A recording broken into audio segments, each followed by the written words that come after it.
You want rolling questions first? Yeah, we can do that after Okay. the opening Okay. statement. Okay. We have head coach Mike Gabinet and senior forward Tyler Rollwagen. We'll start with an opening statement from head coach Mike Gabinet. Yeah, good to see everybody. Looking forward to being back home this weekend against North Dakota here and continue on with NCHC play and continue to build on last weekend with a successful weekend against Colorado College. Any questions for Tyler? So, what did you and the team take away from last weekend's sweep, especially playing in such a fast-paced series of games? Yeah, it was nice to start league play, honestly, and then kind of just show every night is not going to be easy. And finding a way, I think Friday night was big to take 3 points there, and then obviously Saturday to get that sweep was good. And I think we took away it's just not going to be easy any night, and we got to bring it every night. When you go against a team like Colorado College, they obviously brought a lot of speed and turn around and play North Dakota. How much does one style of play from one opponent carry over to the other, and how does it help you prepare week to week? Yeah, I think they do a great job of kind of breaking down some tendencies that might be there, but I think at the end of the day, every team, plays heavy, plays hard and stuff. So I think for us, it's getting to our game first and letting our play kind of take over, and then we'll kind of hone in on some things here and there. But I think for us, it's just getting to our game early and often, and we'll be fine. That Saturday night game, especially, you guys kind of got caught in a track meet. What's your guys' just team mindset when you strike first, they kind of get punched in the mouth back, just back and forth? How do you guys keep responding when the other team scores? Yeah, I think you said it right there, responding.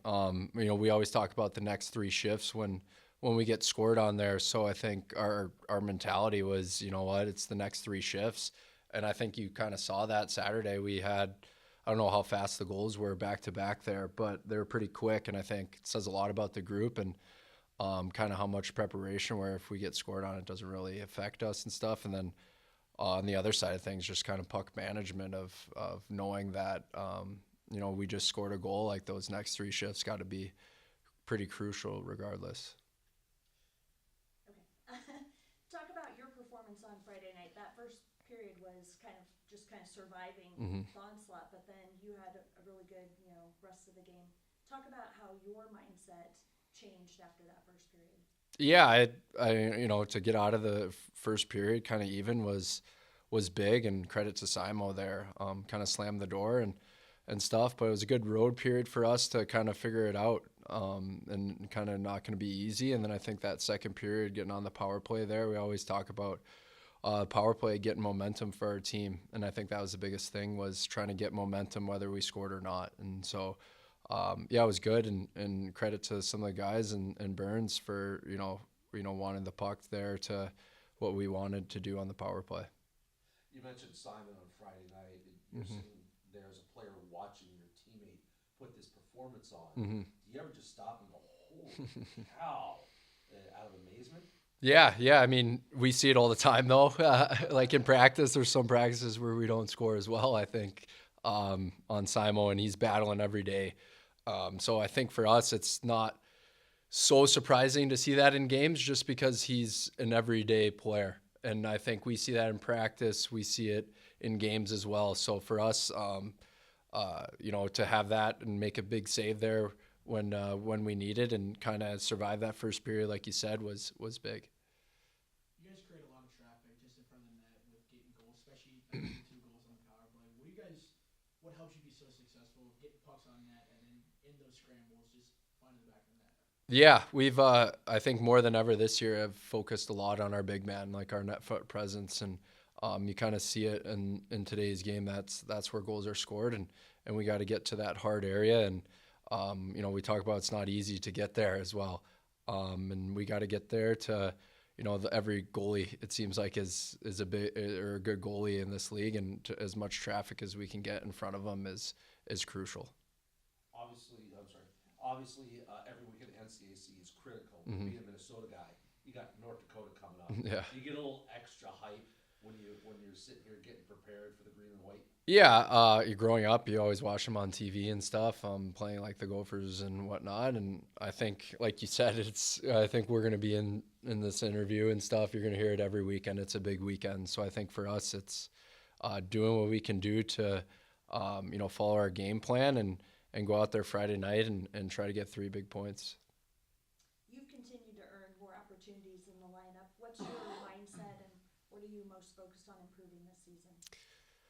Yeah, nothing really like crazy. I think for me, it's just coming to the rink every day, and you're not to be nostalgic or anything, but it's the last year, and the days are numbered. So I think it's coming to the rink and just trying to do everything that I can do to help maybe one guy or a couple guys and help the team ultimately win a game. So whatever they need from me, whatever is asked upon me, I think I'll do it, and if that's just going to help the team win. You mentioned that every game is going to be a big game. How do you keep yourself grounded in that, not let the moment get too big? Yeah, I think it's a lot of preparation and talking about it. I think that's the biggest thing, is talking about the series coming up and making sure that we kind of have our bases covered and as much prepared as we are. I think that's going to play a big role into how we play on Friday and Saturday and keep building those days together. Looking back, now you mentioned this being your last season, you've had a lot of family support both here at Baxter and at road games. What has that meant to you throughout your career here as an Maverick? Yeah, a lot. You don't really realize kind of growing up how much they do for you kind of in that moment, and it comes times where they're coming to St. Cloud or they're coming to Palm Springs and stuff, and that's where you kind of have those aha moments of, yeah, this is what it was, or this is what it's all about, where you get to play in front of them and ultimately for them, and that's their kind of your why and stuff. So it's been amazing, and I can't thank them enough. Good. Okay, thanks, Rolls. Good job, man. Yep. Great job. You can take off. Okay. I'll stick on. Listen to my answers. You hear me talk enough. Yeah. Questions for head coach Mike Gabinet? I'll start. So what stood out to you most about the team's ability to close out both of those games in Colorado Springs, especially that late game resilience?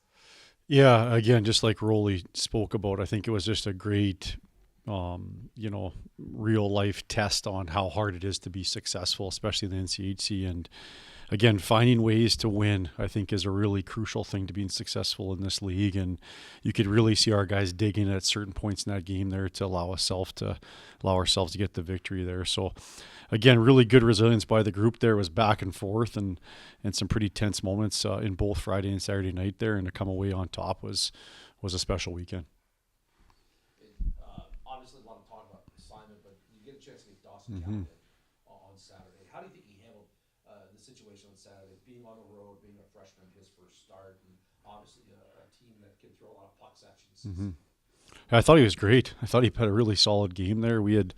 I'd kind of thought about, we had made that plan early in the week, even going back to last week. I think sometimes as a coach, you can get caught up in just being reactive to the, how does Friday night go to Saturday? And sure, sometimes you have to take in your current information and make a decision. But I thought it was nice to, pre-plan a little bit there to get him in a game there. And again, I think he's been earning that opportunity in practice and doing a great job. And man, I thought he was solid, in there. I thought he was really composed, made some really tough saves look easy, especially early on there through traffic. And again, CC's going to win a lot of hockey games this year, in my opinion. They're a good hockey team. And so just really happy for him just to get that game out of the way a little bit too, right? I think part of that too, getting in early, not letting the buildup get too much, and then getting some good video too to evaluate him on, to work on some things there too as well there too. So just to get some good experience as well to continue to improve on. And yeah, he did a great job. Looking ahead to North Dakota, so their offense, they're averaging over 3 goals a game, and they're holding teams to 2.5 goals. What are you doing, or what adjustments are you kind of looking to make to match them on both ends of the ice? Yeah, I mean they're a good hockey team. Obviously, we know their personnel, and we know their style of play, and They play hard. They play hard, right? They're in a battle every game. I think they've outshot their opponents most games. They've very tenacious on pucks. Again, a lot of what we've seen out of those guys in recent years, and even more so in the aggressive department there. So, again, something we'll be strategically prepared for and be ready for, and practice it. But again, I just like keeping the attention on us right now to keep improving, and there's things we got to definitely keep getting better at, and we'll know their tendencies, and we'll be prepared for them, but we also got to keep improving individually and collectively as a group as well. Talk about Tyler. He's brought energy and consistency throughout his career. Can you talk a little bit about his contribution? Yeah, if I'm a young guy, I watch Tyler Rollwagen, and I think, as you mentioned in your comments, as a knowledgeable media person, right, that you can see that he's gotten more and more each year that he's played here, right? But what has he always had? He's always had that competitiveness, and he's always had that kind of team first mindset. And to me, he's a winner. And sometimes as a coach, you ask yourself, not only the guys who are you trying to have success with, who are the guys that you're willing to fail with? And I think sometimes he's a guy that, like, if I know we're unsuccessful, it's because he went down swinging. He went down on the shield, as they say, right? And I think those guys you can always live with. And not only what does he do, though, I think he was maybe one of our best players on Friday night, draws 2 penalties, scores 2 goals. And so just a good example of just, even if you're maybe in a little bit of lesser role early on, and you're bringing that really good B game, and you're hard to play against, you're competitive, you're reliable, you're a great teammate, you're, doing all those things that are in your control, not necessarily what the coach gives you, it pays off, right? And I think that kept him in the lineup early on in his career. And now you're just watching him just continue to grow and blossom and being a very, very important piece to our puzzle for sure. So can't speak enough positive things about that too. And then you just not to talk too much about his family, but just a real special family too, right? And I think that just, I remember the days that he played 3 minutes a night. His mom was the same way when he's playing 18 minutes a night, right? And I just always respected his family and just really care about the team and really always trying to help out. And so just a special person and a special family that we're definitely happy to have here. Griffin Ludtke has obviously earned captaincy, but it seems like this season he stepped up his physical play as well. Was that kind of a challenge that you threw at him to start the season, or was that something that he took upon himself to say, this is the next step in my growth, is to be harder to play against, especially in open ice? Yeah, well, we obviously know his puck moving ability, and G's always been, has great vision, etc. And I think one of his growth areas, and he'll be the first to tell you, was just that play away from the puck, or that physicality and killing plays. And man, he's done a great job at that. He's not a huge guy in stature, but he's very fast twitchy. He's very strong. And so now you can really see him take that next step in killing plays and being on the defensive side of things and initiating contact. And I know he's worked really hard from not only his off-ice performance, but his nutrition and just everything to maintain his weight. He was telling me the other day, it's eating's a job for him, right? And that's just how it is at this level, right? And he's doing everything in his power to continue to develop. And I think you've seen that here, especially in the season there, just continues to elevate his play even from last year. Maxime Pellerin has just gotten off to a really hot start. What's kind of been the secret to that, do you think? Yeah, again, just, talking about a little bit of Rolly and G there, he's a worker. He's a big-time worker. He puts in the work. He's always asking questions. When you talk to him and coach him, he has direct eye contact. He is listening to understand.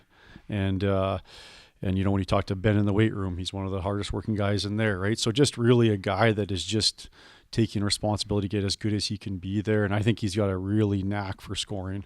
When you even watch practice back, just the positions he puts himself, how he handles the puck, how he moves into space, what he does when the puck's on his stick, some real subtle differences there that allow him to be, executing the way he is, and made a couple of tremendous plays this past weekend here to put the puck in the net, or help somebody else put the puck in the net. I remember Jeff Hogan back in the day coming into play. He didn't know a lot of the other teams, and he was just like, I just want to beat them all. Do you think that's kind of a similar mindset for especially these U Sport guys who don't know the rivalry between North Dakota and Omaha, and how last season ended, Sure. and things like that? What do you think about that? Yeah, I think we got a little bit of that same Hogan mentality, as these guys just want to compete and be successful. I think they're smart enough to know a little bit of what's going on here, and I think they're smart enough to know, hey, this is our fourth straight ranked opponent or whatever we're playing, right? I mean, it's just, I think just, when you look around a little bit and you just see the level of competition that we have to play every weekend there, I think that's just an extra dial turn to making sure that we're doing everything we can to prepare. And I think there's a little bit of that too. I think just a little bit of, I don't want to say naiveness, but just, hey, okay, let's just go play, let's compete, let's keep getting better. So I definitely think there's a little bit of education there and a little bit of just, hey, point me in the direction of where we're playing and we'll be ready to go. One last thing. So we had heard that the CCM road jerseys were lost at sea, dressed as the home team Yeah. for Halloween apparently. Is there any truth to that? Do you have any update on when those replacements will be here? Yeah, I think it was in the Long Beach maybe shipment there. It was, got lost or whatever there. So so it's been a while there. I think they're now getting names and numbers and last names on them. So hopefully we'll have them prepared for the next road trip here. But some of those things out of our control. But hopefully we'll have them for our next road trip here. Okay, awesome. Thanks, guys.